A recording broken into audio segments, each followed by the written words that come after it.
A few quick rules before we begin.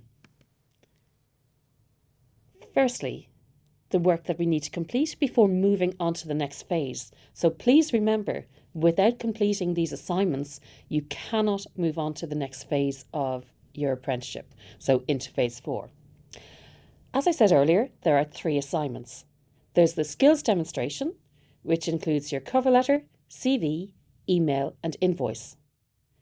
There's the reflective practice assignment, in which you'll be looking at how people learn best, your learning style, reflective practice theories, reflective practice and your career plan, and your portfolio, which is your team leadership module.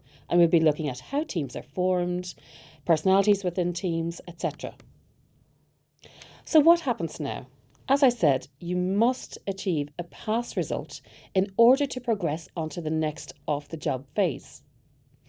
A merit or distinction cannot be awarded to a learner who is repeating an assessment, so make sure to get it right first time.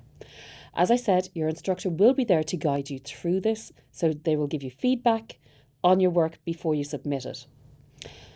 Don't panic. Your instructor is there to help you and get you through this, regardless of your learning background, once you engage with them. So, please remember, this is an adult learning environment, so you are the person responsible for your learning and your success. Again, you cannot move on to phase 4 without passing this module. I cannot stress that enough. So, 1 or 2 other little things to be aware of. All work must be your own.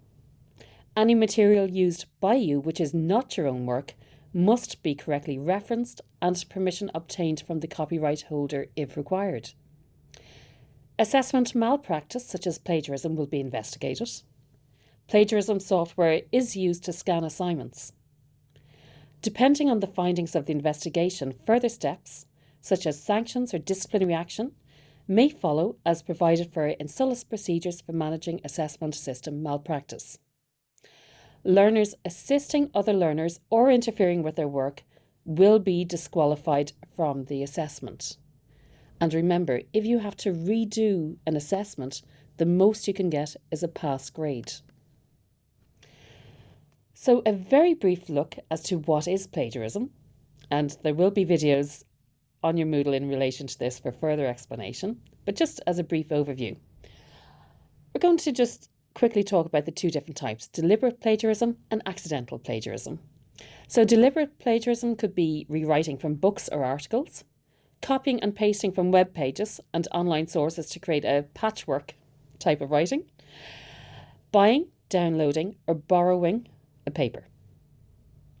Okay, accidental plagiarism can include, and it's not limited to any of these, not knowing when or how to cite, not knowing how to paraphrase or summarise, not knowing what common knowledge is, or even recycling an old paper. So now that we have those few things out of the way, the very best of luck.